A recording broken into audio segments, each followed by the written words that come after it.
Diusir dari rumahku sendiri tepat seminggu setelah suamiku meninggal. Aku tidak memohon, melainkan membalikan keadaan. Ku tarik semua kekayaan peninggalannya, dan ku buat ibu mertuaku jatuh miskin hingga sujud minta ampun padaku. Sebelum kita mulai lebih lanjut, yuk, tekan tombol suka, serta tombol subscribe agar tidak ketinggalan kisah menarik lainnya. Dan jangan lupa absen asal kota Bapak Ibu di kolom komentar. Semoga rezeki kita semua dilancarkan, kesehatan kita diberkahi, dan keluarga kita selalu harmonis dalam lindungannya. Amin. Satu kata yang melayang di rumah kami adalah kosong. Bukan kosong perabotan, tentu saja, karena rumah di Kemang ini dipenuhi sofa Italia, kristal Eropa, dan lukisan mahal. Tapi kosong akan tawa, kosong akan Bagaswara. 7 hari sudah berlalu sejak suami dan belahan jiwaku itu pergi. 7 hari sejak kecelakaan kerja yang merenggutnya tanpa pamit. Sejak itu, dinding rumah ini terasa terbuat dari kaca, tebal, dingin, dan memisahkan kami yang masih bernapas dalam duka. Duka yang kurasakan bagaikan lautan. Sementara duka Ibu Dahlia hanyalah genangan di cermin riasnya. Aku, Aura Kencana, mencoba menenggelamkan diri dalam kenangan, memeluk kaos favorit Bagaswara yang aromanya masih samar-samar tercium. Di sisi lain, Ibu Dahlia, mertuaku, memilih untuk mengeringkan air matanya dengan cepat, menggantinya dengan sorot mata tajam yang menghakimiku setiap saat. Dia tidak lagi berduka, dia sedang menghitung. Suasana sarapan pagi itu adalah siksaan bisu yang tak terperi. Di meja makan jati panjang, kami duduk berjauhan. Aku di satu ujung, Ibu Dahlia di ujung lain, dan di tengah, putriku yang berusia 5 tahun, Naya, tampak bingung dengan keheningan ini. Naya adalah duplikat Bagaswara, dengan rambut hitam tebal dan mata bulat cerdas. Dia adalah satu-satunya cahaya yang masih berani menyala di tengah rumah mati ini. Naya mengoceh pelan tentang boneka beruangnya, memecah kebisuan dengan suara manisnya yang renyah. "Nenek, lihat, Naya bikin matahari dari sereal," bisiknya riang. Ibu Dahlia tidak menjawab. Dia hanya mengaduk tehnya dengan sendok perak yang berdentang pelan, seperti lonceng kematian. Ekspresinya kaku, seperti patung porselen yang kehilangan jiwa. Aku tahu persis apa yang ada di pikirannya, bukan kehilangan putranya, melainkan hilangnya pemasukan bulanan yang fantastis, hilangnya akses ke kartu kredit tak terbatas, dan hilangnya status sosial yang selama ini ia banggakan atas nama putranya. Dahlia tidak pernah menyukaiku sejak awal. Aku bukan dari kasta sosialita yang ia harapkan untuk putranya.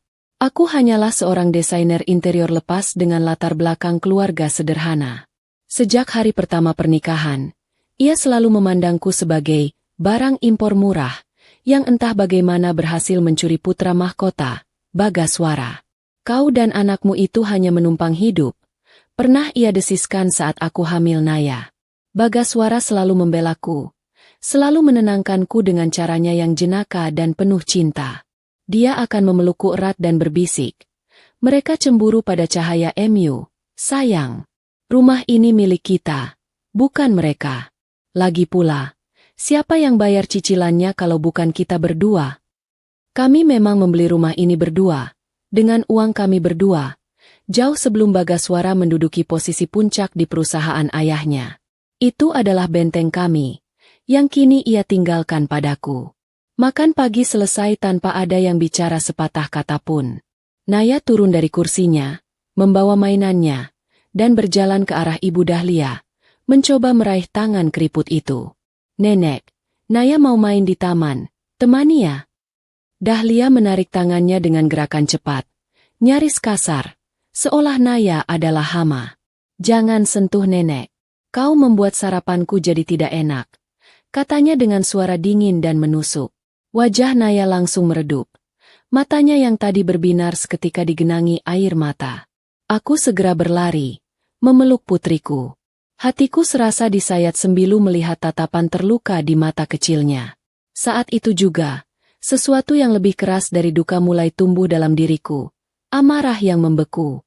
"Ini juga rumah kami, Bu," ujarku pelan, mencoba mempertahankan nada damai. "Arya dan aku yang membeli ini." Dahlia tertawa, Tawa kering tanpa kegembiraan yang terdengar seperti gesekan amplas di telinga. Rumah? Ini rumah putraku. Putramu sudah tiada. Artinya, kau bukan lagi siapa-siapa di sini. Kau hanyalah beban yang harus kusingkirkan. Aku adalah istri Sah Bagaswara, Bu, dan ini cucu Anda. Balasku, suaraku mulai bergetar. Aku tidak sudi rumah ini diisi oleh parasit.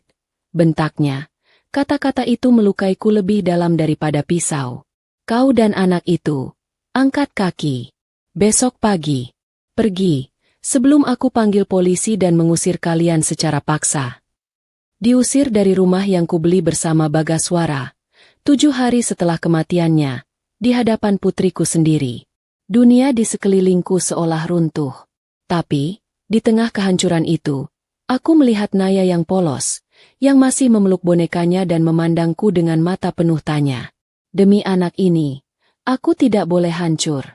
Aku tidak akan memberinya kepuasan melihatku menangis dan memohon. Aku menelan semua air mataku, mengubahnya menjadi tekad yang membara di ulu hati. Aku menatap lurus ke mata Dahlia yang penuh kemenangan dan mengangguk. Hanya sekali. Anggukan itu adalah deklarasi perang. Baik, Bu. Kami akan pergi. Jawabku, suaraku tenang, mematikan. Bagus. Cepatlah, aku muak melihat wajah kalian berdua. Katanya, kembali menyeruput tehnya dengan santai. Dahlia mengira dia baru saja menang. Dia mengira dia baru saja mengusir benalu yang akan jatuh miskin di jalanan. Lucu sekali, melihat betapa besarnya dia meremehkanku. Betapa naifnya dia berpikir bahwa semua kekayaan itu hanya milik putranya yang sudah meninggal, dan bukan milik kami, keluarga kecil yang ditinggalkan. Siang itu, aku membawa Naya ke kamar. Kamar kami yang besar, penuh dengan tawa dan rahasia kami. Naya, yang tidak mengerti apa-apa, justru merasa senang. Kita mau liburan ya, Bu? Naya boleh bawa semua mainan? Tanyanya riang, membuat hatiku kembali teriris. Tentu, sayang. Kita akan pergi berpetualang ke istana baru. Aku berbohong, memaksakan senyum yang terasa kaku. Setelah Naya tertidur pulas memeluk foto ayahnya, aku memulai tugasku. Aku tidak mengemas semua barang. Aku hanya mengemas pakaian, dokumen penting, dan mainan favorit Naya. Setiap lipatan baju terasa seperti mengemas kepingan kenangan yang menusuk. Saat aku merapikan laci di meja Bagaswara, tanganku menyentuh sebuah benda keras, sebuah kotak kayu kecil yang selalu terkunci. Bagaswara pernah berkata, "Jangan buka kotak ini, Aura, kecuali kalau kau sedang dalam keadaan sangat terdesak. Ini adalah jaring pengaman kita." Dan saat ini, aku sedang diusir dari rumahku sendiri oleh ibu mertuaku yang kejam. Inilah keadaan darurat yang ia maksud. Tanganku gemetar saat memasukkan kunci kecil dari gantungan kunci Bagaswara yang tersimpan rapi. Bunyi, klik. Dari kunci yang terbuka adalah suara yang memecah kesunyian malam. Di dalamnya, tersusun rapi, beberapa buku tabungan dari bank berbeda, sertifikat investasi jangka panjang, dan sebuah amplop tebal. Aku membuka buku tabungan satu persatu, dan mataku terbelalak melihat nominal yang tertera. Angka-angka itu jauh lebih besar dari yang kuperkirakan. Suamiku ternyata seorang perencana ulung yang diam-diam membangun benteng finansial untuk kami. Kemudian, aku mengambil amplop tebal itu. Di luarnya tertulis, "Untuk istriku, cahaya hidupku, Aura." Surat Bagaswara adalah air mata yang kuizinkan tumpah untuk pertama dan terakhir kalinya malam itu. Dia meminta maaf karena gagal menua bersama, memohon aku untuk kuat demi Naya, dan yang paling penting, dia menulis, "Aku tahu sifat ibuku. Jika suatu saat kau merasa tidak dihargai, jika dia mencoba menguasaimu, jangan pernah ragu untuk pergi. Uang ini adalah milikmu dan Naya sepenuhnya. Semua aset ini sudah kurus secara hukum. Gunakan untuk membeli rumah yang nyaman di tempat yang kau suka, jauh dari bayangan masa lalu yang kelam. Kau adalah ratu, sayang, dan kau berhak atas istanamu." Air mataku yang tadi karena duka, kini berubah menjadi air mata kekuatan dan rasa syukur. Suamiku bahkan dari alam baka, masih berdiri tegak di sampingku, menjagaku dan putri kami. Ini bukan sekadar uang. Ini adalah senjata. Di tengah malam itu, aku menemukan sebuah kunci yang tertera logo bank swasta eksklusif. Itu adalah kunci safe deposit box. Ini adalah petunjuk terakhir darinya. Dahlia pasti hanya tahu soal rekening bank konvensional dan properti ini. Dia tidak tahu tentang peti harta karun yang sebenarnya. Aku melipat surat itu, menyimpan semua dokumen, dan menutup kotak kayu itu dengan mantap. Rasa takutku lenyap, digantikan oleh rencana yang dingin dan terstruktur. Aku tidak akan pergi sebagai korban yang tersingkir. Aku akan pergi sebagai janda yang memegang kendali penuh. Aku menatap Naya yang tertidur pulas. Ayahmu adalah pahlawan kita, sayang. Dan ibu akan menjadi nahkoda kapal kita, bisikku. Aku menyelesaikan pengepakan sebelum fajar. Tidak tidur sedetik pun. Energi amarah dan tekad membuatku terjaga. Pukul 6 pagi, aku membangunkan Naya. Ayo, jagoan. Waktunya kita mulai petualangan, kataku, kini dengan senyum yang tulus. Kami turun ke ruang tengah. Aku mendorong 3 koper besar dan Naya membawa ransel kecilnya. Dahlia sudah duduk di ruang tamu, dengan secangkir kopi panas, menanti. Dia menikmati kemenangan yang ia sangka sudah ia raih. Oh, bagus. Kupikir kau akan menangis dan memohon pagi ini. Ejeknya. Nada suaranya santai dan penuh superioritas. Tidak, Bu, jawabku tenang, menatapnya lurus tanpa berkedip. Kami pergi. Kami tidak akan pernah kembali. Cepatlah. Aku harus membersihkan rumah ini dari aura sial, katanya, menyuruhku buru-buru.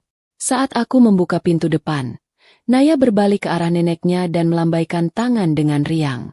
Dadah nenek. Naya mau pergi ke istana baru. Nanti Naya kirim foto. Wajah Dahlia yang kaku sempat bergetar, terkejut mendengar kata, istana baru, tetapi ia segera menguasai diri. Ia hanya mendengus kasar dan langsung membalikkan badan, berjalan cepat kembali ke kamarnya dan membanting pintu. Tidak ada pelukan perpisahan, tidak ada ucapan selamat tinggal untuk cucunya. Dahlia ingin aku pergi. Aku memberinya kepergian itu. Di luar, udara pagi yang sejuk menyambutku. Aku memesan taksi online. Naya dan aku duduk di atas koper, menunggu. Ibu, kenapa nenek marah? Tanya Naya. Matanya yang bulat kembali memancarkan kebingungan. Nenek tidak marah. Sayang. Nenek hanya sangat sedih. Orang dewasa kadang jadi aneh kalau sedang sedih. Jawabku, memilih kebohongan yang paling lembut. Mobil taksi tiba. Setelah barang-barang dimasukkan, aku memberikan alamat tujuanku, Bank Swasta Cakrabuana, pusat kota. Sopir itu menatapku dari kaca spion, sedikit terkejut dengan tujuan yang tidak biasa.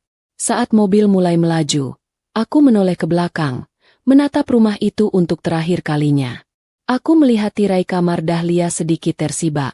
Dia sedang mengawasi. Aku balas menatap. Dan sebuah senyum sinis yang penuh janji terukir di bibirku. Selamat menikmati kemenanganmu hari ini, Bu. Karena ini adalah hari terakhir kau merasa kaya. Bisikku, bukan pada Dahlia, tapi pada diriku sendiri. Perjalanan ke bank terasa seperti perjalanan ke masa depan. Naya sibuk dengan celotehnya tentang petualangan. Sementara aku memeluk tas tangan yang berisi kunci safe deposit box dan surat wasiat Bagaswara.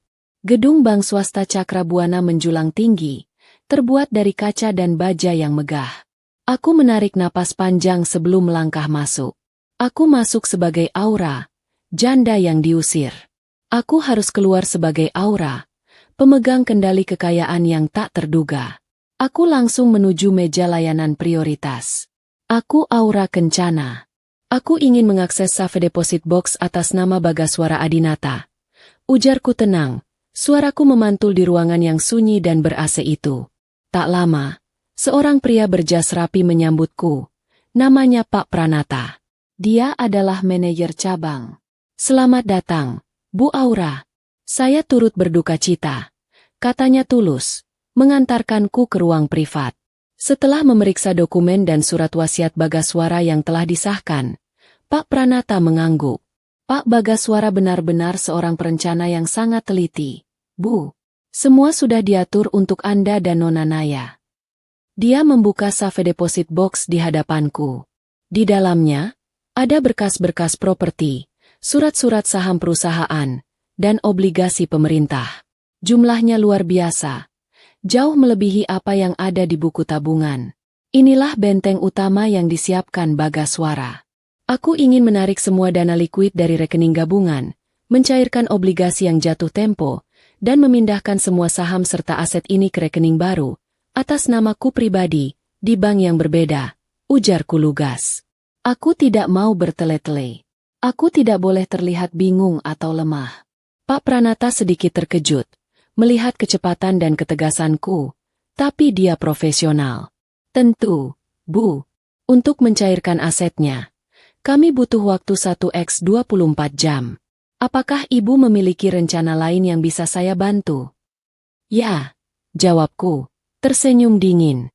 Aku akan menginap di Hotel Bintang 5 di dekat sini. Besok, semua dana itu harus sudah siap kugunakan. Aku menghabiskan hari itu dengan Naya di hotel mewah, mengajaknya berenang dan makan makanan lezat, membiarkannya menikmati ketenangan sebelum badai yang kusiapkan. Malamnya, aku duduk sendiri, menatap kartu bank baru di tanganku. Di dalamnya ada kekayaan yang akan menjamin hidupku. Keesokan harinya, aku kembali ke bank, dan semua dana sudah cair. Nominalnya membuat kepalaku pusing, tetapi aku tetap tenang. Aku mengambil uang tunai dalam jumlah besar, sebagai modal awal, dan mentransfer sisanya ke rekening baru yang sangat rahasia. Saat keluar dari gedung bank, aku bukan lagi aura yang sama. Di tanganku, aku memegang kendali penuh atas nasibku dan Naya. Sekarang, waktunya beli istana kita, sayang. Bisikku pada Naya di dalam taksi.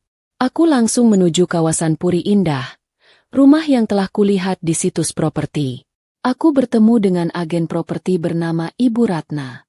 Dia menunjukkan toho seimpianku, modern, minimalis, dengan kolam renang kecil di taman belakang. Naya berlarian di taman belakang, tertawa riang. Aku melihat binar di matanya, dan saat itu juga, aku membuat keputusan. Aku ambil rumah ini, kataku pada Ibu Ratna. Ibu tidak mau berpikir dulu. Tanyanya terkejut. Tidak perlu. Aku bayar tunai. Jawabku mantap. Pembelian rumah itu selesai dalam 2 hari. Aku mentransfer dana dalam jumlah besar. Jantungku berdebar. Tetapi hatiku tenang. Ini adalah investasi terbaik. Benteng kami. Sore hari penyerahan kunci. Aku berdiri di depan rumah baruku. Aku memotret Naya yang sedang tertawa riang di tepi kolam, dengan latar belakang rumah kami yang megah. Aku mengambil ponsel, membuka akun media sosialku yang selama ini kunonaktifkan, dan mengunggah foto itu. Aku tahu, kabar ini akan sampai ke telinga Ibu Dahlia seperti sambaran petir. Ini bukan hanya pamer. Ini adalah pemberitahuan resmi bahwa permainan telah dimulai. Sekarang, giliran Dahlia yang akan menanggung akibat dari pengusiran yang ia lakukan. Saat Naya masuk rumah barunya, berteriak, "Ini kamar Naya." Aku tersenyum. Dahlia mengira dia telah mengusir benalu. Kenyataannya, dia baru saja mengusir ratu yang memegang kunci kekayaannya. Dan sekarang, aku siap melihat bagaimana dia akan menghadapi tumpukan utang yang diam-diam ditinggalkan putranya di belakangnya. Aku siap melihat kejatuhannya. Rumah baru kami di Puri Indah terasa sunyi, tetapi bukan kosong. Itu adalah jenis keheningan damai yang terjadi setelah badai usai. Baru 2 hari kami di sana, dan Naya sudah berlarian di halaman, berteriak-teriak riang. Kebahagiaannya adalah perisai paling kuat yang kumiliki. Aku tidak membuang waktu 1 jam pun setelah pembelian rumah. Sambil Naya sibuk mengeksplorasi kamar barunya, aku duduk di meja makan yang masih kosong, ditemani laptop dan ponsel. Aku harus menyusun strategi finansial sebelum Dahlia menyadari betapa konyolnya kesalahannya. Langkah pertamaku adalah memastikan semua jalur keuangan Dahlia ke Bagaswara benar-benar terputus. Aku menelepon Pak Pranata, manajer bank di Cakrabuana, dan memberinya instruksi. "Pak, saya ingin semua koneksi ke rekening lama, termasuk kartu tambahan atas nama Ibu Dahlia, segera dibatalkan. Zero access. Pintaku, memastikan suaraku tidak menyisakan ruang negosiasi. Siap, Bu Aura. Akan kami proses malam ini juga. Jawabnya, nadanya kini penuh hormat, bukan lagi simpati. Jelas sekali, melihat total aset yang Bagaswara tinggalkan membuat pandangannya terhadapku berubah 180 derajat. Aku bukan lagi janda yang patut dikasihani. Aku adalah klien penting. Langkah selanjutnya, melunasi utang yang wajib ku urus. Meskipun Dahlia pantas menerima karmanya, aku tidak mau ada masalah hukum yang menyeret nama Bagaswara. Aku mengambil alih semua sisa cicilan resmi yang tertinggal atas nama Bagaswara, seperti asuransi kesehatan dan dana pensiun, melunasinya dari dana yang kutransfer ke rekening baru. Utang yang tidak kusentuh hanyalah utang yang terkait langsung dengan gaya hidup boros Dahlia, seperti tagihan kartu kredit atas namanya sendiri dan cicilan rumah Kemang yang ia klaim miliknya. Tumpukan dokumen legal yang Bagaswara tinggalkan ternyata adalah jebakan manis untuk Dahlia. Selama ini, Bagaswara menggunakan rekening gabungan kami untuk membayar cicilan rumah Kemang yang ternyata, setelah ku teliti, masih memiliki utang besar. Dahlia selama ini hanya tahu menerima uang bulanan dari Bagaswara dan merasa superior. Dia tidak pernah mau repot-repot mengurus urusan administrasi bank. Rumah itu hutang, bukan warisan tunai. Bisikku pada diriku sendiri sambil tersenyum sinis. Begitu Bagaswara tiada dan aku menarik semua dana likuid, rekening pembayaran cicilan rumah itu akan kering total. Dahlia tidak memiliki pemasukan yang cukup untuk menambal lubang itu sendirian. Aku mengirim salinan resmi surat wasiat Bagaswara yang telah dilegalisasi kepada pengacara keluarga Dahlia, bukan untuk bernegosiasi, melainkan sebagai deklarasi. Isi surat itu menyatakan aku dan Naya sebagai ahli waris tunggal semua aset dan investasi, efektif per hari Bagaswara meninggal. Itu adalah langkahku yang paling berani dan penuh humor. Aku mengirimkan surat itu melalui kurir kilat dengan amplop mewah, memastikan pesannya tersampaikan dengan style. Pesanku jelas, ini bukan lagi warisan yang bisa kau klaim, Bu. Ini sudah milikku, secara sah, dan kau tahu itu. Kabar ini pasti akan mencapai telinga Dahlia dalam hitungan jam. Aku tahu Dahlia akan panik. Dia akan segera menyadari bahwa tidak ada transfer bulanan yang masuk, tidak ada akses ke rekening putranya, dan yang paling parah, dia akan segera berhadapan dengan tagihan-tagihan yang selama ini Bagaswara tutupi. Tiba-tiba, ponselku bergetar, menampilkan nomor rumah Kemang. Aku tersenyum. Ah, dia sudah mulai mencium bau asap. Aku menekan tombol reject tanpa berpikir dua kali. Lalu, dengan santai, aku memblokir nomor rumah itu. Aku tidak ingin mendengar sandiwara isak tangisnya. Aku tidak butuh drama. Aku hanya butuh dia merasakan dinginnya kenyataan. Ternyata, Dahlia tidak menyerah semudah itu. Dia menelepon dari nomor ponselnya, yang entah bagaimana ia dapatkan dari daftar kontak lama. Aku mengangkat teleponnya, tetapi hanya membiarkan keheningan yang menjawab. Aura, kenapa kau tolak teleponku? Suara Dahlia melengking, kehilangan semua ketenangannya yang palsu. Ada apa, Bu Dahlia? Jawabku datar. Aku tidak lagi menggunakan panggilan, Ibu Mertua, atau Ibu. Hanya nama panggilan yang formal dan dingin. Kenapa transfer bulanan tidak masuk? Aku mencoba menarik uang di rekening putramu, tapi tertolak. Kenapa kau blokir aksesku? Teriaknya, penuh amarah dan ketakutan. Transfer bulanan? Itu uang suamiku, Bagaswara. Dia sudah tiada. Artinya, transfer itu berhenti. Jelasku, sesantai mungkin. Dan mengenai rekening, sesuai wasiat Bagaswara, semua asetnya sudah dialihkan kepadaku dan Naya sebagai ahli waris tunggal. Ibu tidak memiliki akses hukum, Bu. Itu milikku sekarang. Di seberang telepon, terdengar napas Dahlia yang tersengal-sengal, seperti ada sesuatu yang mencekiknya. Kau bohong. Kau licik. Uang itu milik anakku. Kau hanya seorang menantu haram yang mencoba mencuri. Seorang menantu haram, kata ibu. Tanyaku sambil tertawa pelan. Tawa itu terdengar mengerikan, bahkan di telingaku sendiri. Wanita yang ibu usir dan sebut, Parasit, itu kini yang memegang kunci semua harta putramu. Ironis, bukan? Aku memutuskan untuk memberikan pukulan pamungkas pertamaku. Oh ya, Bu, dan mengenai cicilan rumah Kemang itu, aku tidak akan membayarnya lagi. Aku punya rumah baru, yang sudah lunas. Sekarang, itu urusan ibu dengan bank. Selamat menikmati hasil panen, Bu Dahlia. Sebelum ia sempat mengeluarkan kata-kata makian lain, aku memutus sambungan dan segera memblokir nomor itu juga. Aku tidak akan memberinya kesempatan untuk menguras energiku. Perasaanku lega, seperti baru saja membersihkan sampah yang menumpuk di jiwaku. Aku berdiri, merentangkan tangan, dan berjalan ke jendela besar rumah baruku. Di luar, Naya sedang bermain air di kolam renang mini dengan wajah penuh kegembiraan. Aku tahu, Dahlia pasti sedang dalam proses histeria. Dia pasti sedang mencoba menelepon pengacara dan bank, hanya untuk menemukan bahwa semua yang kukatakan adalah kebenaran yang pahit. Dia kini terjebak di rumah Kemang, yang bukan lagi aset, melainkan sebuah kewajiban finansial yang akan segera menenggelamkannya. Aku menatap Naya yang tertawa lepas, dan aku berbisik. Kita aman, sayang. Ibu akan memastikan tidak ada yang bisa menyentuh kebahagiaan kita lagi. Dendam bukanlah sesuatu yang harus disajikan panas-panas, melainkan dingin dan matang. Dan untuk Dahlia, aku baru saja menyalakan mesin pendinginnya. Aku hanya perlu menunggu beberapa minggu, membiarkan tagihan-tagihan itu menumpuk, membiarkan bank dan kolektor yang melakukan pekerjaan kotorku. Sementara itu, aku akan fokus membangun istana kami. Aku memanggil desainer interior dan memulai proyek penataan rumah. Aku tidak menyentuh semua saham dan obligasi yang ditinggalkan Bagaswara, melainkan hanya menggunakan dana tunai yang telah kucairkan.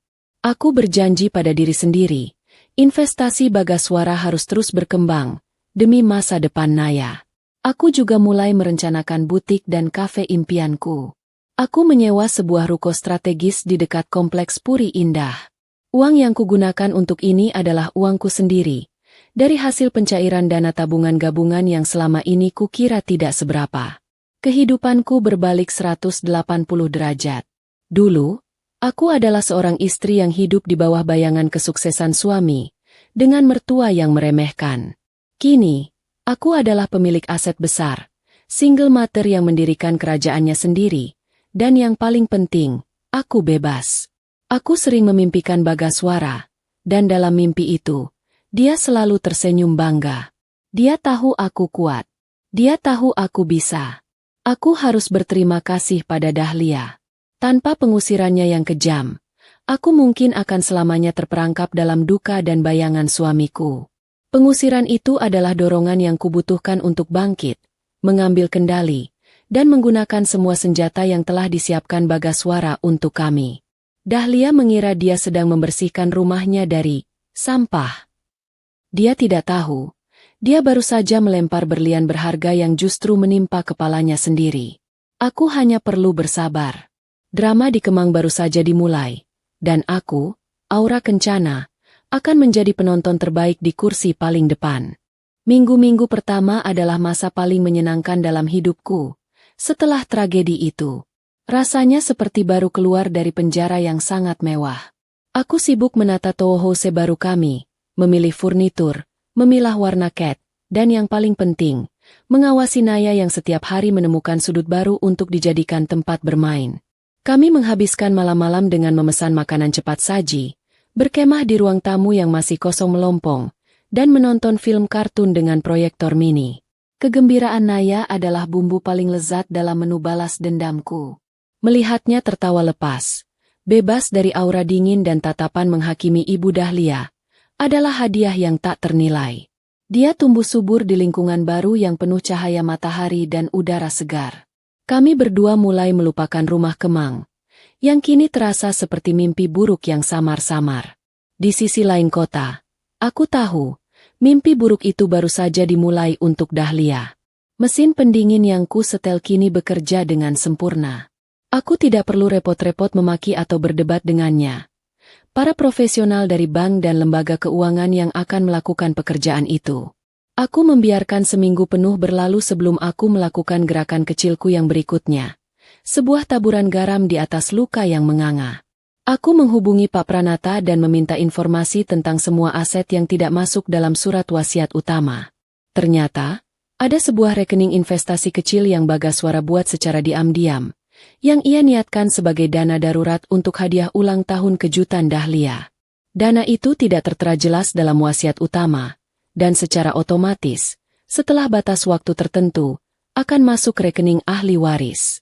Aku mencairkan dana itu, yang jumlahnya lumayan besar, dan menggunakannya untuk membeli mobil baru. Bukan mobil super mewah yang menarik perhatian, melainkan sebuah SUV family yang nyaman dan aman untuk mengantar Naya ke sekolah nanti. Pilihan mobil ini adalah bagian dari humor kecilku. Dahlia pasti tahu persis tentang dana kejutan itu. Bagaswara sering membocorkannya dengan nada bercanda.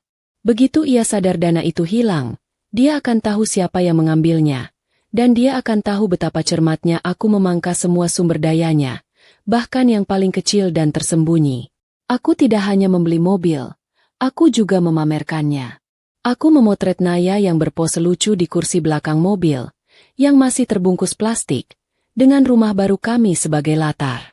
Foto itu segera kuunggah di media sosial, ditandai dengan caption yang sangat santai, seolah tak terjadi apa-apa, siap untuk petualangan baru. Naya sangat suka mobil, putri, barunya. Bukan Dahlia yang pertama kali bereaksi, melainkan Tantrina, sepupu Bagaswara yang terkenal paling cerewet. Dalam hitungan menit, ia mengirim pesan ke ponselku. Aura, gila kamu, kau beli rumah dan mobil baru? Dari mana uangnya? Dahlia histeris. Katanya kau mencuri semua harta Arya. Aku membalasnya dengan sangat sopan, tetapi lugas. Tante, Bagaswara meninggalkan amanah yang jelas. Dahlia memutuskan untuk mengusir kami. Jadi aku menjalankan amanah suamiku. Kami pindah ke rumah kami sendiri, yang dibeli dari hasil kerja keras Bagaswara untuk putri kami. Tante, tolong sampaikan ke Bu Dahlia, aku tidak mencuri. Aku hanya mengambil hakku. Dan sekarang, urusan utang di Kemang adalah urusan Bu Dahlia sendiri. Tantrina pasti terdiam, karena ia tidak membalas lagi. Aku tahu, kabar ini akan menyebar di lingkaran sosialita Dahlia seperti api. Dalam waktu singkat, semua orang akan tahu bahwa Dahlia mengusir menantu dan cucunya, dan akibatnya, ia kini harus menanggung semua utang sendirian. Reputasinya akan hancur lebur bahkan sebelum ban mulai bergerak. Di Kemang, Dahlia pastilah sedang berada di puncak amarahnya. Teleponnya ke pengacara pasti sia-sia, dan teleponnya ke bank pasti hanya membuahkan ancaman. Para pengacara akan mengatakan wasiat itu sah. Bank akan mengatakan tagihan itu nyata. Dan para mantan kolega Bagaswara akan mengatakan, maaf, itu urusan pribadi keluarga.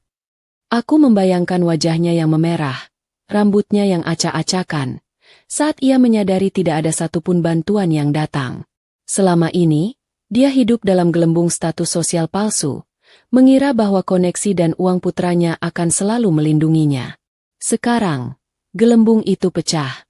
Aku menaburkan gula di atas luka itu dengan memulai proyek bisnisku. Aku menyewa konsultan bisnis terbaik. Butik pakaian anak dan kafeku, yang ku beri nama Istana Langit Naya, mulai dibangun.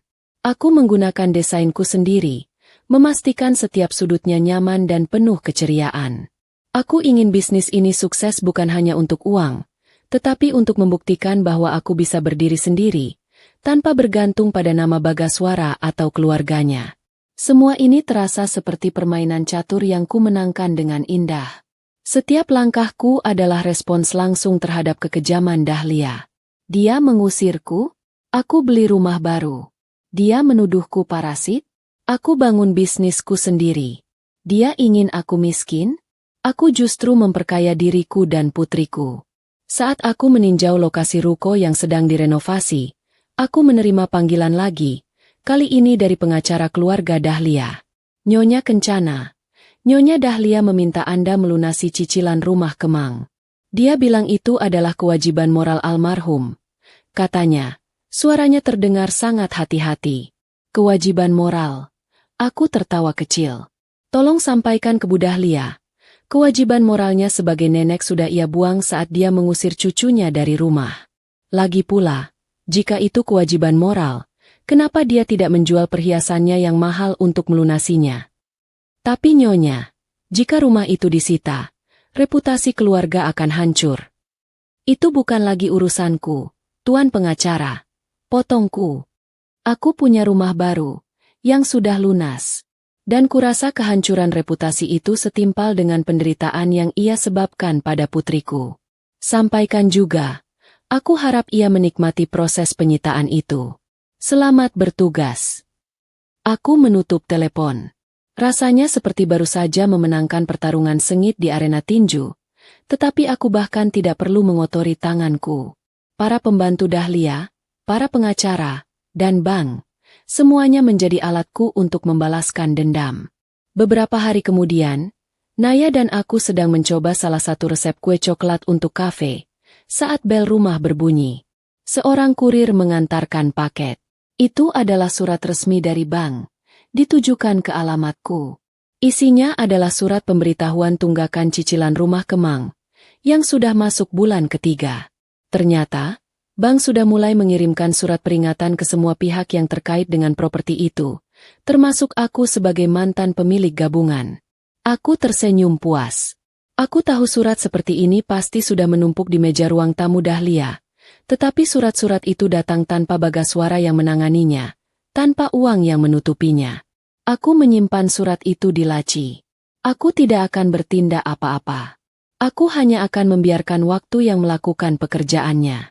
Aku menatap Naya yang wajahnya belepotan adonan coklat. Ibu harus mempekerjakanmu sebagai tester kue, sayang, kataku sambil tertawa. Enak, Bu. Kayak di istana. Serunya riang. Aku memeluknya. Inilah istana kami. Dan di luar sana, seorang wanita sedang menghadapi keruntuhan hidupnya, bata demi bata. Dan aku, Aura Kencana, tidak akan bergeming sedikit pun. Aku telah menaburkan garam dan gula. Garam untuk luka Dahlia, dan gula untuk kebahagiaan putriku. Keseimbangan kosmis telah tercapai. Hari-hari berlalu dengan irama yang menenangkan, dipenuhi bauket baru, suara palu tukang, dan celoteh riang Naya. Kontras dengan kekacauan yang kutahu pasti sedang terjadi di Kemang. Aku sibuk sekali, mengurus izin usaha Istana Langit Naya, memilih kain untuk butik, dan mencari koki yang andal untuk kafe. Aku bekerja keras, bukan karena keharusan finansial, tetapi karena kebutuhan untuk membuktikan bahwa aku tidak pernah menjadi parasit. Aku mulai merasakan euforia yang aneh, rasa bebas yang bercampur dengan kegembiraan yang penuh kuasa. Setiap tawa Naya, setiap kemajuan renovasi ruko, adalah palu godam yang menghantam ego Dahlia dari jarak jauh. Aku tidak perlu berada di sana untuk melihatnya menderita. Aku hanya perlu melihat laporan bankku yang terus membengkak dan rencana bisnisku yang mulai matang. Dahlia tidak lagi mencoba meneleponku. Ia pasti sudah menyadari betapa sia-sianya. Nomornya, baik yang rumah maupun ponsel, telah kublokir permanen. Kini, komunikasiku dengannya hanya terjadi melalui media sosial yang kugunakan sebagai etalase kebahagiaan kami, dan melalui perantara yang tidak kuminta. Tante Rina menjadi operator gosip utamaku. Seminggu setelah mobil baru kuunggah, Tante Rina kembali mengirimkan pesan yang panjang lebar, penuh tanda seru dan emoji menangis. Tentu saja, aku tidak merespons pesannya secara langsung, tetapi kubaca dengan saksama. Pesan itu berisi kabar buruk bagi Dahlia, dan kabar baik bagiku. Ibu Dahlia sekarang sering didatangi penagih utang. Katanya ada tagihan kartu kredit yang menumpuk, belum lagi pinjaman pribadi untuk biaya sosialita yang selama ini Bagaswara tutupi. Rumah Kemang sudah menerima surat peringatan ketiga. Bank sudah mulai mengirimkan tim penilai aset. Aku tersenyum puas. Sialan, bisikku pada diri sendiri. Dia pikir dia bisa hidup seenaknya dengan uang Bagaswara, tanpa pernah tahu dari mana uang itu berasal. Satu hal lucu yang ku dengar dari Tante Rina adalah upaya Dahlia menjual perhiasan berliannya. Dahlia mencoba menjual berlian warisan keluarga yang selama ini ia banggakan, Tetapi ternyata berlian itu tidak bisa menutupi 1/10 pun dari total utang yang menunggunya. Dia terlalu sombong untuk menjualnya di toko biasa, tetapi terlalu miskin untuk menutupi utangnya. Aku membiarkan Tantrina terus mengirimkan kabar buruk, tanpa pernah membalas, sehingga ia merasa menjadi penyampai berita eksklusifku. Ini adalah caraku menjaga jarak dan tetap mendapatkan informasi. Dia adalah mata dan telingaku di lingkaran kemang yang sebentar lagi akan roboh. Pukul 10 pagi itu, saat aku sedang memilih keramik untuk dapur kafe, ponselku berdering. Layar menampilkan nomor tak dikenal dari kantor telepon area Jakarta Selatan, yang ku kenali sebagai nomor kantor bank besar yang terkait dengan cicilan rumah Kemang. Halo, Nyonya Kencana, dengan saya Anton dari Bank Mandiri Bunga. Sapa suara laki-laki formal di seberang sana. Ya, ada yang bisa kubantu. Jawabku, nadaku santai, seolah baru saja memenangkan lotre. Nyonya Kencana, kami ingin mengonfirmasi mengenai tunggakan cicilan properti di Kemang. Ini sudah masuk peringatan keras. Kami perlu tahu kapan pembayaran akan dilakukan, mengingat Anda adalah salah satu pemilik gabungan properti ini. Jeda sejenak.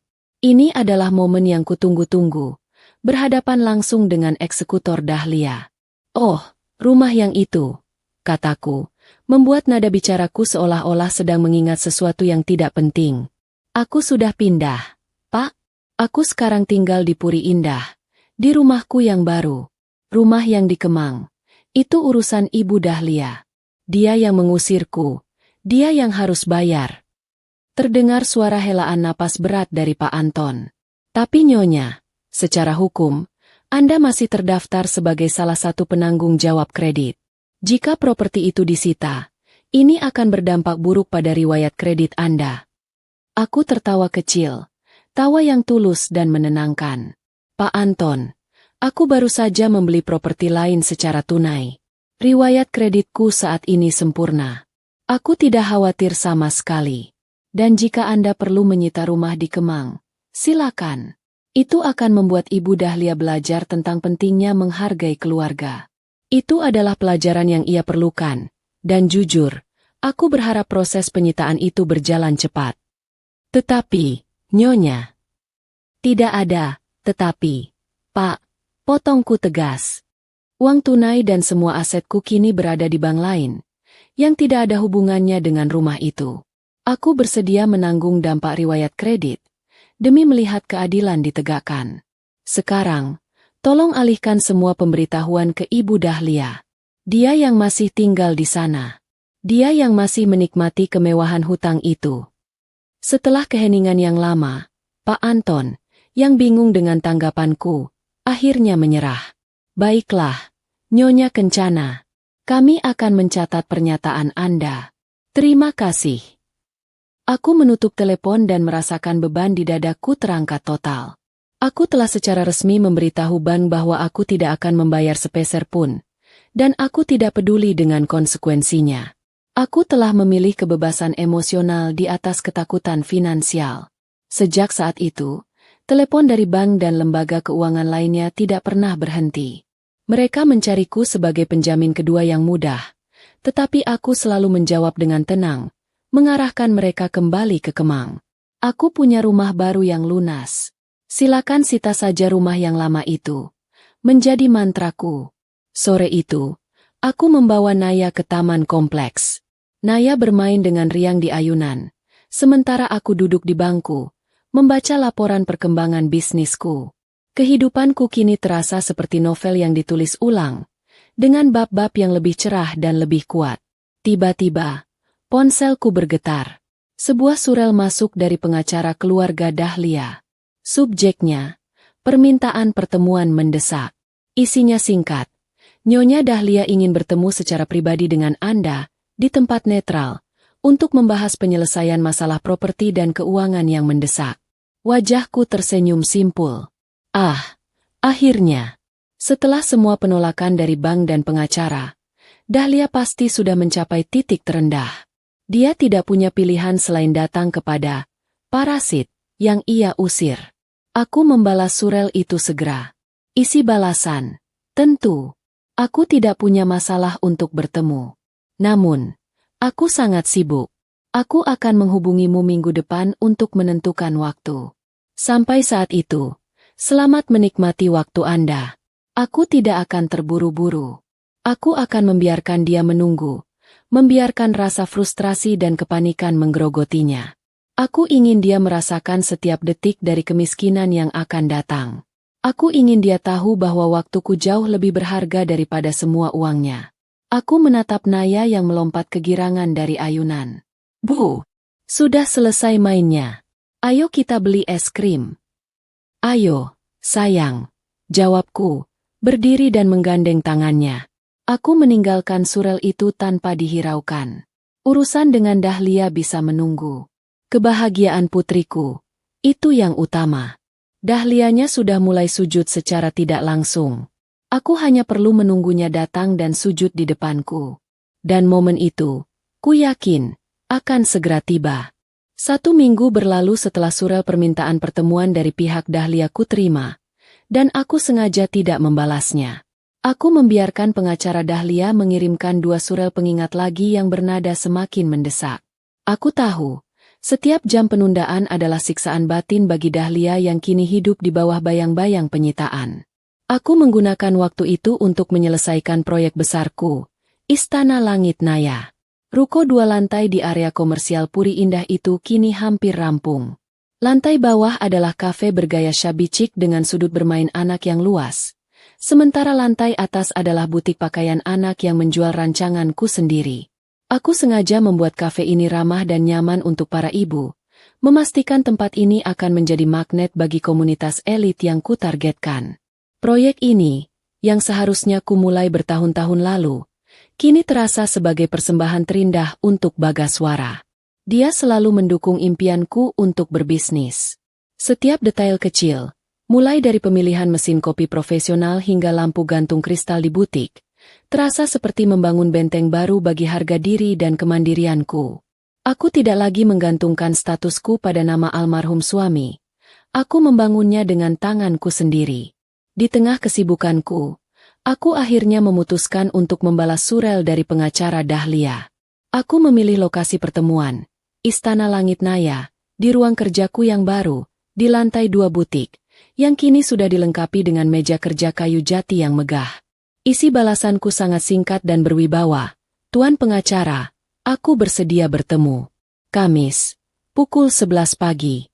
Lokasi, Istana Langit Naya, alamat ruko. Aku hanya akan menerima Bu Dahlia dan Anda, tanpa pihak ketiga lain. Tolong konfirmasikan kehadiran. Aku tahu, memilih ruko yang baru saja kubangun sebagai tempat pertemuan adalah pukulan telak yang dingin. Dahlia akan terpaksa datang ke tempat yang membuktikan bahwa parasit yang ia usir kini adalah seorang pebisnis yang sukses dan mandiri. Ini adalah pembalasan yang manis tanpa perlu sepatah kata pun. Hari Kamis tiba. Aku sudah mengenakan pakaian kerja terbaikku. Bukan gaun mewah, tetapi blazer yang elegan dan profesional, memancarkan aura seorang wanita karir yang mengendalikan segalanya. Naya kutitipkan di rumah bersama pengasuh barunya, yang kurekrut dari agen terpercaya. Tepat pukul 11:05, mobil sedan hitam mahal berhenti di depan ruko. Dari kaca jendela, kulihat Dahlia turun. Dia masih berpakaian mewah, tetapi kini kemewahannya terasa dipaksakan, seperti topeng yang sedikit retak. Di belakangnya, ada tuan pengacara yang tampak gelisah. Aku menunggu di ruang kerja, yang dindingnya penuh dengan mood board dan rencana bisnis. Pintu terbuka, dan Dahlia melangkah masuk. Mata Dahlia langsung menyapu ruangan. Tatapannya penuh kejutan yang tidak dapat ia sembunyikan. Dia pasti menyangka akan bertemuku di sebuah kafe biasa, bukan di sebuah butik dan kafe mewah yang baru, yang dengan jelas menunjukkan kekayaan dan keberhasilanku. Kau membangun semua ini? Tanyanya, suaranya tercekat, penuh rasa tidak percaya. Selamat datang di Istana Langit Naya, Bu Dahlia. Sambutku, berdiri dari kursi kerjaku dengan senyum tipis. Ini adalah hasil dari parasit yang ibu usir. Dahlia tidak merespons. Dia hanya duduk kaku di sofa yang telah kusediakan. Tuan pengacara berusaha mencairkan suasana yang dingin membeku, mulai berbicara. Nyonya Kencana, terima kasih sudah menerima kami. Kami di sini atas permintaan Nyonya Dahlia untuk mencari solusi damai mengenai properti di Kemang. Solusi damai? Tanyaku, menyandarkan diri di kursiku. Aku menatap lurus ke mata Dahlia yang kini menghindari pandanganku. Aku sudah menawarkan solusi damai sejak hari itu, yaitu dengan tidak mengusirku. Sekarang, aku tidak tertarik pada kata damai. Aku hanya tertarik pada keadilan. Dahlia akhirnya mengangkat wajahnya. Keangkuhan yang dulu ku kenal kini berganti dengan keputusasaan yang kentara. Matanya sedikit merah, bukan karena menangis, tapi karena kurang tidur dan stres. Aura, aku mohon, katanya. Suaranya tiba-tiba berubah memelas. Ini adalah langkah taktisnya. Sandiwara yang ku tahu ia pasti mainkan. Aku tahu aku salah. Aku hilaf. Kehilangan Bagaswara membuatku gila. Aku minta maaf. Demi Bagaswara, tolong jangan biarkan rumah itu disita. Itu adalah peninggalan satu-satunya dari putraku. Peninggalan yang ibu buang bersamaku. Potongku cepat. Peninggalan yang cicilannya selama ini dibayar oleh rekening yang kini sudah ku kosongkan. Ibu ingin aku menyelamatkan properti itu? Dengan uang siapa? Dengan uang putramu. Itu juga hakku sebagai ibunya. Aku tidak meminta semua, Aura, hanya cukup untuk melunasi cicilan yang tertunggak dan menutupi utang-utangku yang mendesak. Pintanya, kini dengan nada menuntut yang samar-samar kembali muncul. Aku mengambil cangkir kopiku, menyesapnya perlahan, menikmati aroma pahitnya yang kuat. Aku ingin memperlambat waktu, membuat setiap detik terasa menyakitkan baginya. Tuan pengacara hanya bisa melihat ke lantai.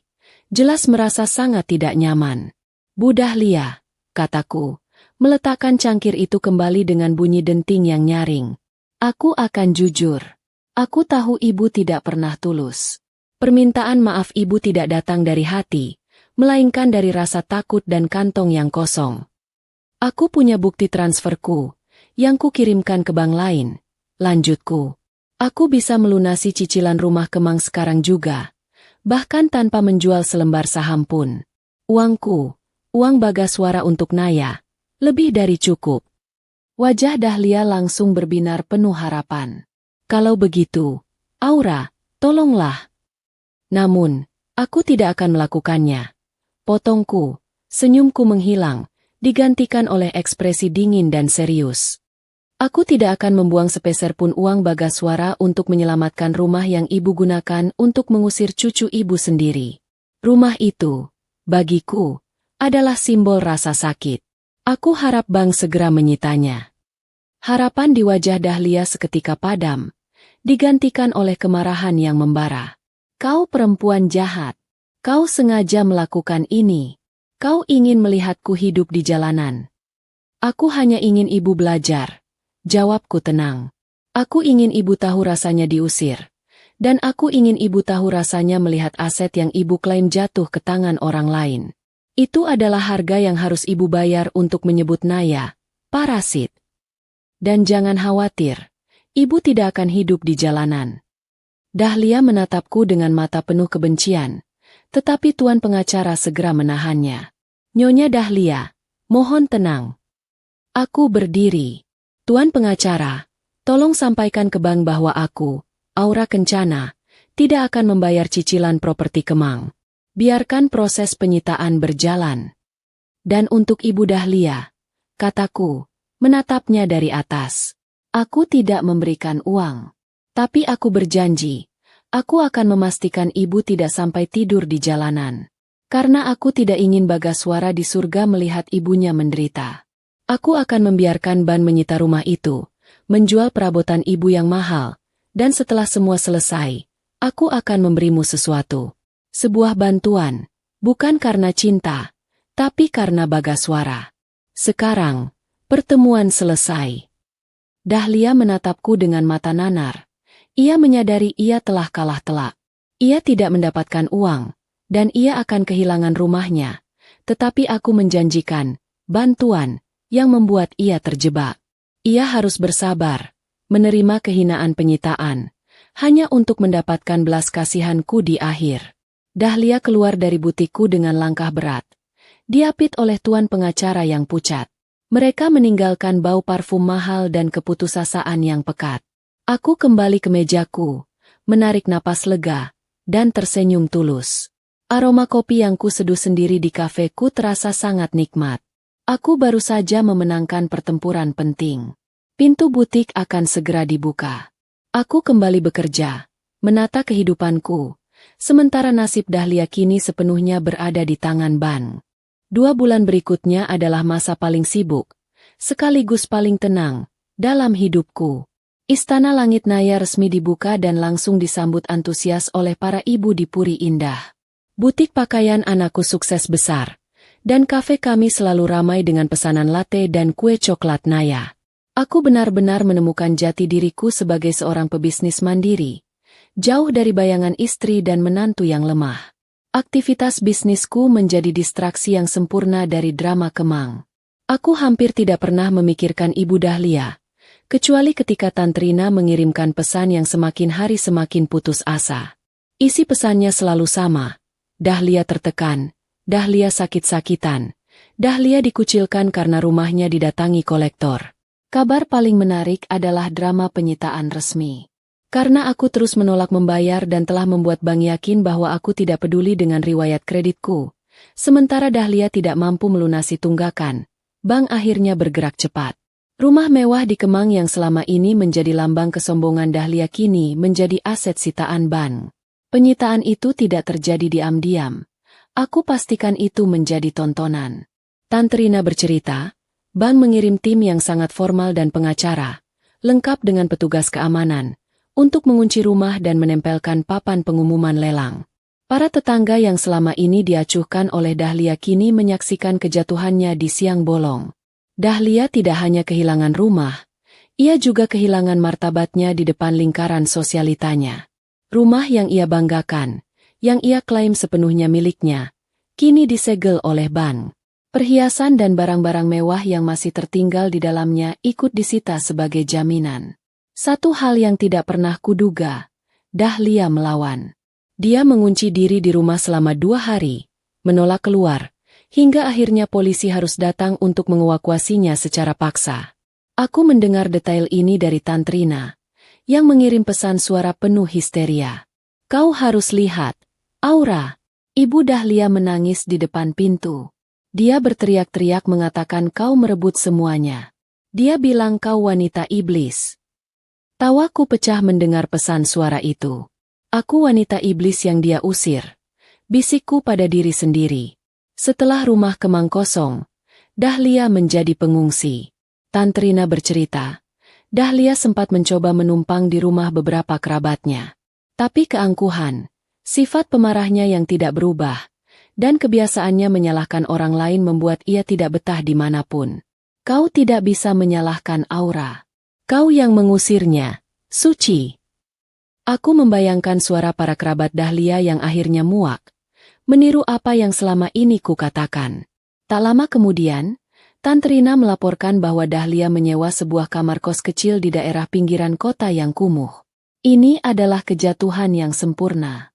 Dari mensah mewah di Kemang, kini ia harus tidur di kamar sempit, sendiri, tanpa pelayanan, dan tanpa satupun asisten rumah tangga yang biasa melayaninya. Semua ini terjadi dalam waktu kurang dari 5 bulan sejak Bagaswara meninggal. Aku tidak merasakan rasa puas yang membara, melainkan ketenangan yang mendalam. Aku merasa utang budiku pada almarhum suami sudah lunas. Aku telah melindungi Naya dan diriku, sekaligus memberikan pelajaran yang mahal kepada orang yang mencoba menghancurkan kami. 6 bulan berlalu. Istana Langit Naya sudah mapan. Kami berencana mengadakan pesta kecil untuk merayakan ulang tahun Naya yang ke-6, sekaligus ulang tahun pertama bisnisku. Aku benar-benar bahagia. Hubunganku dengan Naya semakin kuat, dan aku bahkan mulai menjalin pertemanan dengan beberapa ibu yang ramah di kompleks. Suatu sore, saat aku sedang menemani Naya di taman kompleks, ponselku berdering. Layar menunjukkan nomor yang tidak kukenal, bukan dari area Jakarta Selatan. Halo, sapaku. Aura, ini aku. Suara itu serak, lemah, dan sangat berbeda dari suara Dahlia yang angkuh dan melengking.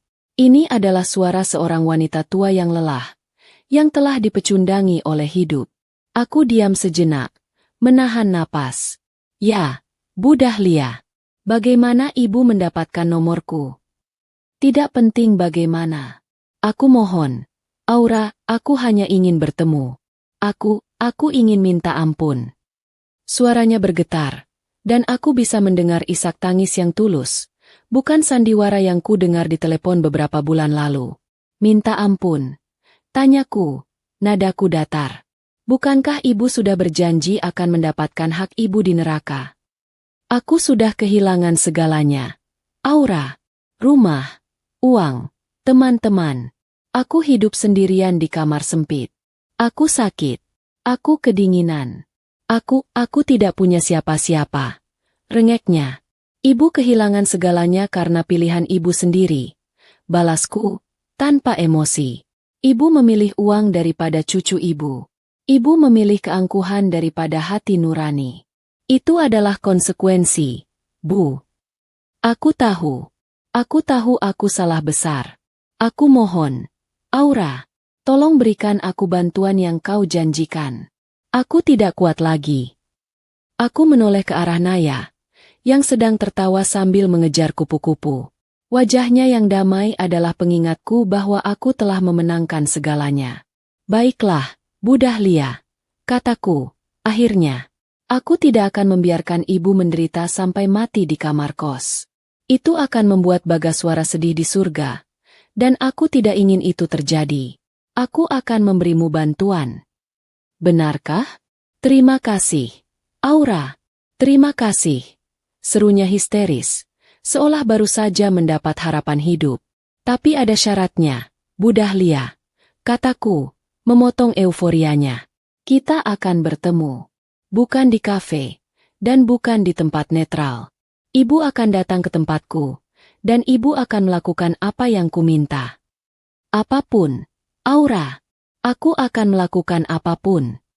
Datanglah ke Istana Langit Naya, butik dan kafeku. Besok, pukul 10 pagi. Dan datanglah sendiri. Kataku, memberikan alamat lengkap. Aku menutup telepon, hatiku tenang, tetapi tanganku sedikit gemetar. Momen yang kutunggu-tunggu akan segera tiba. Aku telah menyusun skenario pertemuan ini sejak lama, dan kini, saatnya eksekusi terakhir. Ini bukan tentang uang, ini tentang martabat dan penyesalan. Aku harus memastikan dia tahu, di mana posisinya yang sebenarnya. Aku menatap ke arah matahari terbenam yang memerah. Panggung sudah siap. Besok, pertunjukan terakhir dari Sandiwara Kemang akan dimainkan, dan Dahlia akan menjadi pemeran utama yang berlutut. Malam itu, aku tidak bisa tidur nyenyak. Bukan karena rasa takut, melainkan karena antisipasi dingin yang menjalari setiap sarafku. Aku sudah memvisualisasikan adegan ini berulang kali selama berbulan-bulan. Besok, aku akan menghadapi Dahlia, bukan sebagai menantu yang lemah, melainkan sebagai ratu di istanaku sendiri. Aku memastikan setiap detail di Istana Langit Naya sempurna. Aku meminta semua staf kafe dan butik untuk berhati-hati dan menjaga kerahasiaan. Aku mengatur ruang kerjaku di lantai 2 agar memiliki visibilitas penuh ke arah kafe di lantai bawah, tempat ia akan menunggu. Pertemuan ini harus terjadi di ruang kerjaku, menempatkanku di posisi tertinggi, secara harfiah dan metaforis. Pukul 9 pagi, aku sudah tiba di ruko. Aku memilih pakaian yang sangat sederhana, celana panjang hitam, kemeja putih, dan blazer kasual. Aku tidak ingin terlihat berlebihan. Keberhasilanku sendiri sudah cukup menjadi pernyataan. Aku melihat Naya sekilas di rumah, menciumnya, dan meyakinkannya bahwa aku akan segera kembali. Tepat pukul 10 kurang 10, sebuah taksi tua berhenti di depan kafe. Jantungku berdetak lebih cepat. Dari jendela ruang kerjaku, kulihat Dahlia turun. Pemandangan itu menghantamku, bukan dengan rasa puas, tetapi dengan realitas yang dingin. Dahlia yang kukenal, anggun, sombong, mengenakan perhiasan berkilauan, telah tiada. Wanita yang berdiri di sana adalah sosok yang membungkuk, dengan pakaian yang lusuh dan kusut. Matanya cekung, dan ia tampak jauh lebih tua dari usia sebenarnya.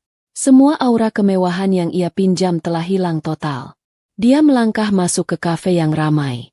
Aroma kopi Arabica, tawa para ibu, dan musik instrumental yang menenangkan pasti terasa seperti tamparan baginya. Kontras dengan bau pengap dan kesunyian kamar kosnya. Seorang staf mudaku menghampirinya, dan Dahlia dengan suara yang sangat rendah menyebut namaku. Nyonya Kencana menunggu di lantai atas, di ruang kerjanya, kata stafku sopan. Dahlia berjalan menaiki tangga dengan langkah yang berat. Setiap anak tangga terasa seperti pengakuan atas kejatuhannya. Aku menunggunya di depan pintu ruang kerjaku. Tanganku terlipat di depan dada. Saat dia melihatku, langkahnya terhenti. Matanya yang sayu menatapku, menatap ruang kerjaku yang elegan, menatapku yang kini berdiri tegak dan berkuasa. Ekspresinya adalah campuran antara rasa malu yang tak tertahankan, kebencian yang masih tersisa, dan harapan yang tipis. Masuk, Bu Dahlia, kataku. Nadaku tidak ramah, tetapi juga tidak kasar. Hanya netral, seperti berbicara dengan orang asing.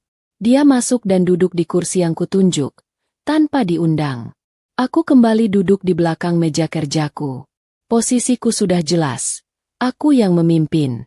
Kau terlihat sukses, bisiknya. Nadanya penuh kepahitan. Aku memang sukses, Bu. Balasku.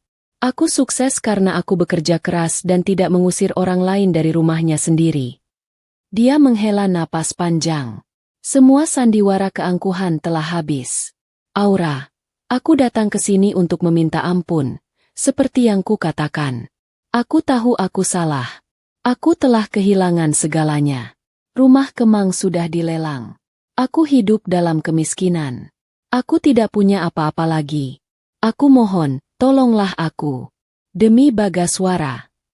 Aku membiarkannya bicara, menikmati jeda yang lama sebelum ku jawab.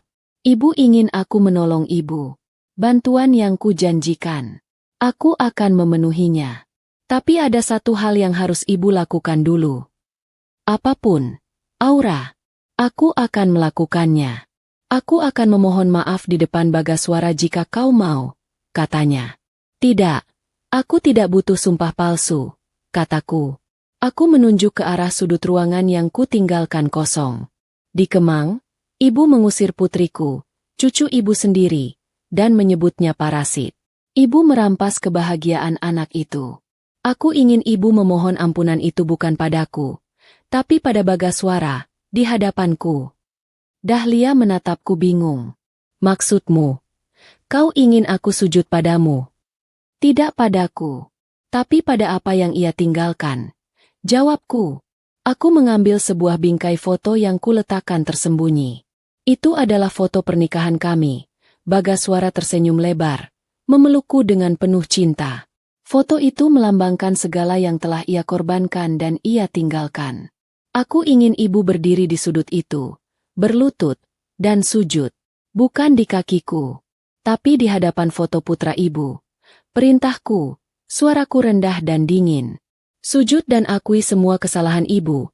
Akui bahwa ibu dibutakan oleh keserakahan, dan akui bahwa ibu telah menghancurkan peninggalan paling berharga putra ibu. Wajah Dahlia berubah pucat. Sujud di hadapanku adalah penghinaan terbesar bagi egonya. Itu berarti mengakui kekalahan total. Aura, aku tidak bisa, bisiknya. Matanya dipenuhi air mata penghinaan. Kalau begitu, ibu bisa keluar dari butiku sekarang juga, kembali ke kamar kos itu, dan nikmati sisa hidup ibu tanpa sepeser pun bantuan dariku. Balasku, menatapnya tanpa belas kasihan. Ini adalah harga dari penebusan ibu. Dan ini adalah satu-satunya kesempatan ibu untuk mendapatkan belas kasihanku. Dahlia ragu-ragu. Wajahnya berjuang keras antara harga diri dan kebutuhan mendesak. Dia melihatku. Melihat meja kerjaku, melihat betapa nyamannya hidupku, dan ia tahu ia tidak punya pilihan. Akhirnya, dengan langkah gemetar, dia berjalan ke sudut ruangan itu. Dia membelakangiku, menghadap tembok. Aku melihatnya menarik napas dalam-dalam, menelan air liurnya. Dia berlutut. Punggungnya yang sudah bungkuk kini semakin melengkung. Bagaswara anakku. Ia mulai. Suaranya pecah. Maafkan ibu. Aku dibutakan. Aku mengusir Aura dan Naya. Aku salah. Aku kira aku berhak atas uangmu. Aku bodoh, sombong, dan serakah. Maafkan aku, anakku. Maafkan aku. Dahlia kemudian membungkuk, dan dahinya menyentuh lantai ruang kerjaku. Dia sujud, sujud yang tulus dan menyakitkan, di tempat di mana tidak ada yang melihat, kecuali aku. Isak tangisnya yang tertahan kini berubah menjadi tangisan yang keras. Tangisan penyesalan yang terlambat dan sungguh-sungguh. Aku duduk di kursiku, tanpa bergerak. Aku tidak merasakan kemenangan. Aku hanya merasakan sebuah babak yang akhirnya selesai. Penderitaannya sudah cukup. Setelah beberapa saat, Dahlia bangkit. Wajahnya basah oleh air mata dan penghinaan. Dia menatapku, kini tanpa ada sedikit pun kebencian di matanya, hanya rasa malu yang mendalam. Aku sudah melakukannya. Aura, aku mohon tolonglah aku. Pintanya. Aku mengambil sebuah amplop tebal dari laciku dan meletakkannya di atas meja. Ambil ini, Bu Dahlia. Ini adalah uang sewa rumah yang layak untuk ibu, selama 6 bulan penuh. Plus sedikit dana untuk makan. Ambil ini, dan cari tempat tinggal yang bersih dan aman. Dahlia menatap amplop itu, lalu menatapku. Air matanya kembali menggenang. Kau benar-benar menolongku. Aku tidak menolong ibu, kataku. Nadaku kembali dingin. Aku menolong almarhum suamiku dari rasa sakit. Jangan pernah hubungiku lagi. Jangan pernah datang ke sini lagi. Dan jangan pernah mencoba mendekati Naya.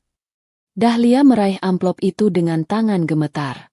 Dia tidak mengucapkan terima kasih, hanya mengangguk pelan, kepalanya tertunduk. Sekarang, pergilah, kataku. Dahlia berjalan keluar dari ruang kerjaku, meninggalkan sepotong sejarah yang menyakitkan. Aku mengawasinya menuruni tangga. Di lantai bawah, ia melihat sekilas ke arah kafe yang ramai, lalu bergegas keluar, kembali ke taksi tuanya. Aku duduk kembali, menghela napas panjang. Pertunjukan terakhir sudah berakhir. Aku telah memberikan pelajaran hidup yang takkan pernah ia lupakan. Dan aku, Aura Kencana, akhirnya bisa menutup buku masa lalu itu untuk selamanya. Setelah adegan sujud itu, sebuah kelegaan luar biasa menyelimutiku, seolah aku baru saja melepaskan karang besar dari pundakku. Aku sudah melakukan semua yang kuanggap perlu. Aku telah melindungi putriku, menjalankan amanah suamiku, dan menutup pintu masa lalu dengan kunci yang dingin dan tegas. Hari-hari setelah pertemuan itu terasa lebih ringan. Bahkan udara di sekitarku terasa lebih manis. Aku fokus sepenuhnya pada bisnis dan Naya. Istana Langit Naya berkembang pesat. Aku tidak hanya mendapatkan keuntungan finansial, tetapi juga menemukan kebahagiaan sejati dalam kreasiku sendiri. Para ibu di Kompleks Puri Indah menjadi pelanggan setia. Aku tidak pernah lagi mencoba mencari tahu kabar tentang Ibu Dahlia. Aku telah memberikan bantuan finansial secukupnya. Cukup untuk membuatnya hidup nyaman, tetapi tidak cukup untuk mengembalikan gaya hidup mewahnya.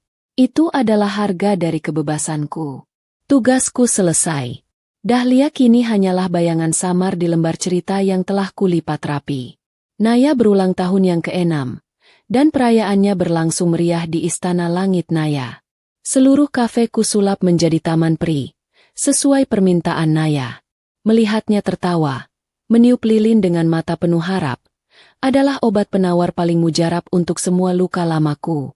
Di tengah pesta itu, aku menyadari bahwa aku tidak lagi membawa beban janda yang terbuang. Aku adalah seorang ibu yang sukses, dikelilingi oleh cinta dan kebahagiaan. Di antara tamu yang hadir, aku mulai menjalin persahabatan yang erat dengan Risa. Dia adalah seorang ibu tunggal, pemilik galeri seni di dekat kafeku.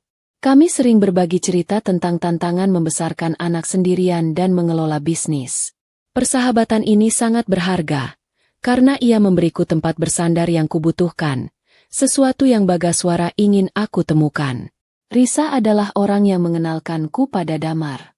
Damar adalah seorang arsitek andal, dan kebetulan, ia adalah duda dengan seorang putra seumuran Naya.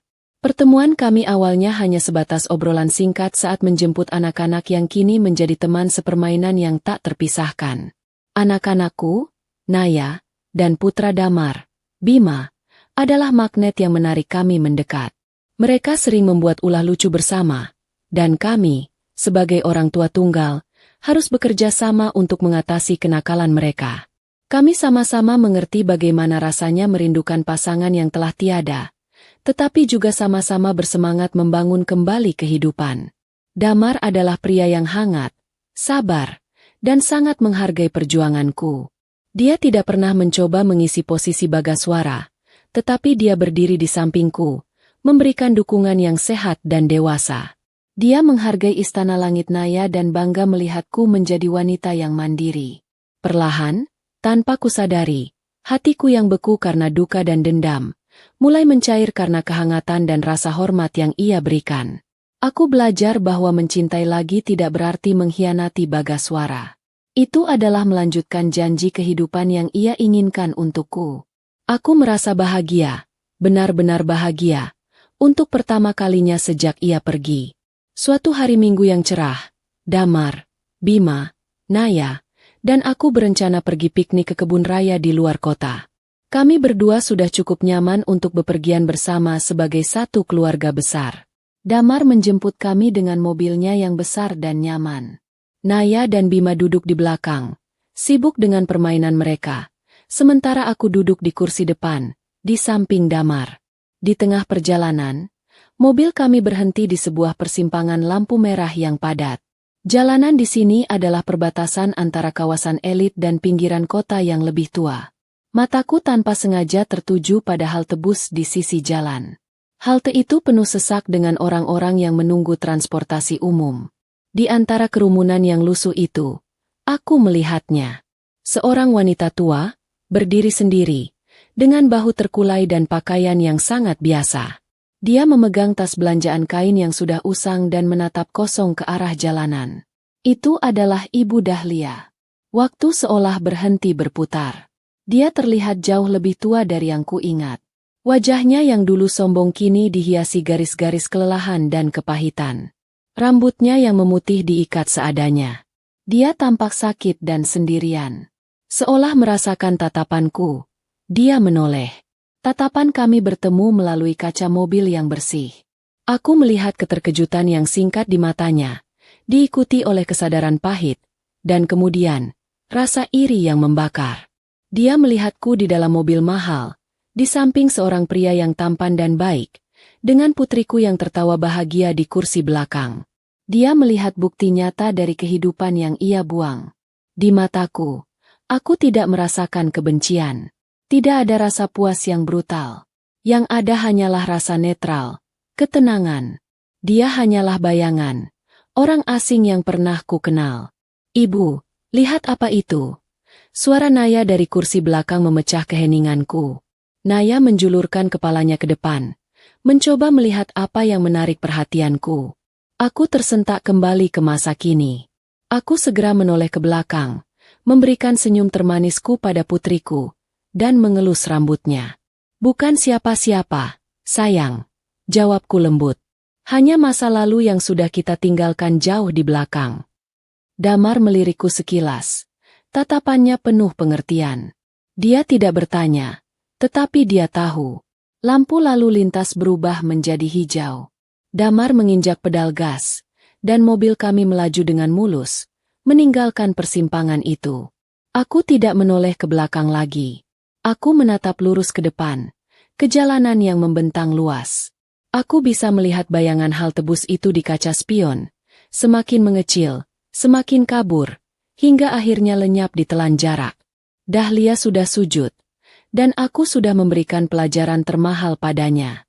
Tapi yang paling penting, aku telah memenangkan kebebasan dan kebahagiaanku.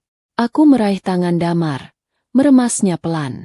Inilah hidupku sekarang. Cerah, kuat, dan penuh janji. Babak itu benar-benar sudah berakhir. Tahun-tahun berikutnya adalah masa keemasan yang kuukir dengan tanganku sendiri.